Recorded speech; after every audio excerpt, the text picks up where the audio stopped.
A couple of days ago, I had cause to go down and visit the Lowdham Church. Lowdham Church has a beautiful old churchyard surrounding it, with lots of old and interesting gravestones tucked in there. In the churchyard, I collected this material. Don't worry, it's not the ashes of Mrs. Groggins, who died in 1897 or anything like that. This is material taken from under a large flat stone, which in itself was situated at the base of one of the old yew trees in Lowdham Churchyard.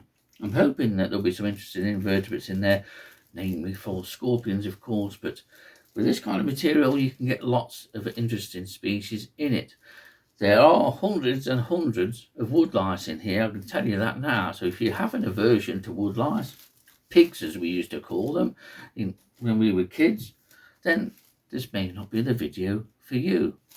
But hopefully we'll have something of interest in this sample, other than Mrs. Groggins.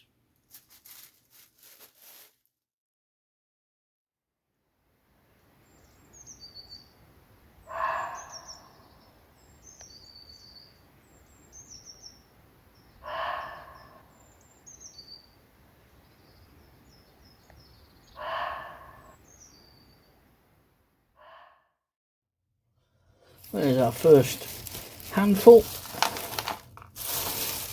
Quite like working with needle litter because everything comes off them easily. And this method of loosening the material up, shaking things off, doesn't lead to damaged invertebrates. I can take the worst off, put them into another carrier bag, and now it's time to have a sort through, see what turns up. You can see the woodlice is in there, so we'll put a bit more light on and we'll have a look, see if we've got anything interesting. Well, it's our first interesting species, and it's a staph, one of the Staphylinidae. It's this chap here, look, and it's a stenus. Stenus are very distinctive in terms of staphs, and I love stenus. They are identifiable with care, but they have wonderful eyes. They're very photogenic as stenus, and will often stand still and allow photographs to be taken. In fact, the head, it's almost all eye.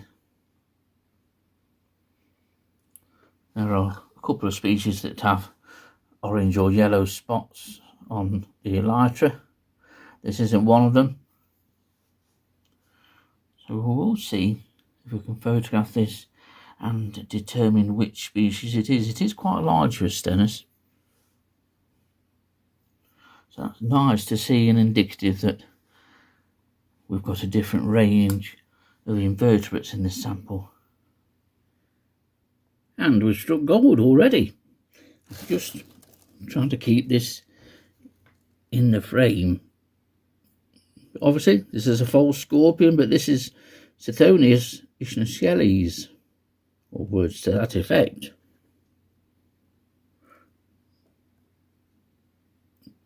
It's just the merest of touches that I give these.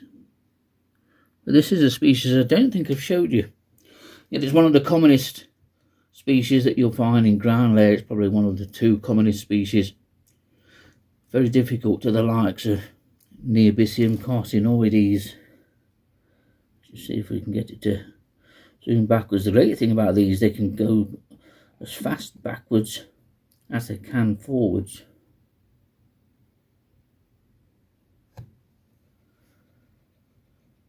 It's brilliant. I do love these. I think these are great. You can see how difficult they are to detect when they're on material or partially underneath material. As you can see, this one is here. I'm pleased to have got this. It's nice to have got something different, but this is one of the expected species of leaf litter, and needle it like this from underneath trees. They soon go to tuck themselves out of the way. Quite often now, I find it extremely helpful to use a large magnifying glass.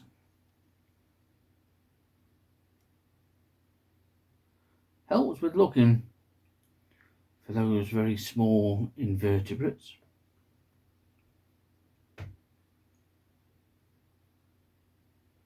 Lots of woodlice. And the two woodlice are Phyllosia muscorum and Porcellio scaba.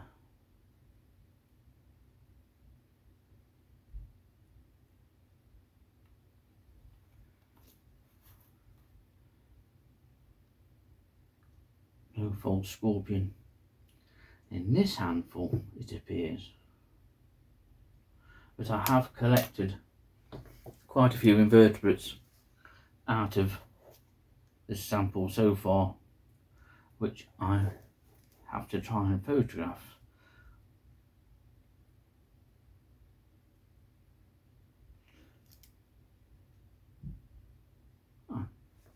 Next handful. Another handful, and another handful of woodlice. It makes looking for something different more difficult, of course, but you give it a few minutes, all is usually revealed within a sample. And this is the reason really why you don't want to put too much in. You need to leave plenty of open space for them to walk into. That's when you can see these, or the more unusual invertebrates. So don't put copious amounts of material in your tray at any one time. That makes it so much easier to miss things. Well, we have another false scorpion. On that little flake or lobe of a pine cone sits a female Neobysium carcinoides, and heavily gravid she is too. She's about to make a remarkable sort of parking manoeuvre in a minute. But this is a species that is probably the most likely one you will find, certainly if you take samples of leaf litter, and I would recommend taking samples of leaf litter from close to the base of large old trees. And I've uncovered her again here. I love the way that when they start to become active, they very slowly open up those claws and those pincers, and she goes to tuck herself away again back under that bit of pine cone. Here she is once more in the open and starting to find her feet a little bit. I love the way these interact with other invertebrates.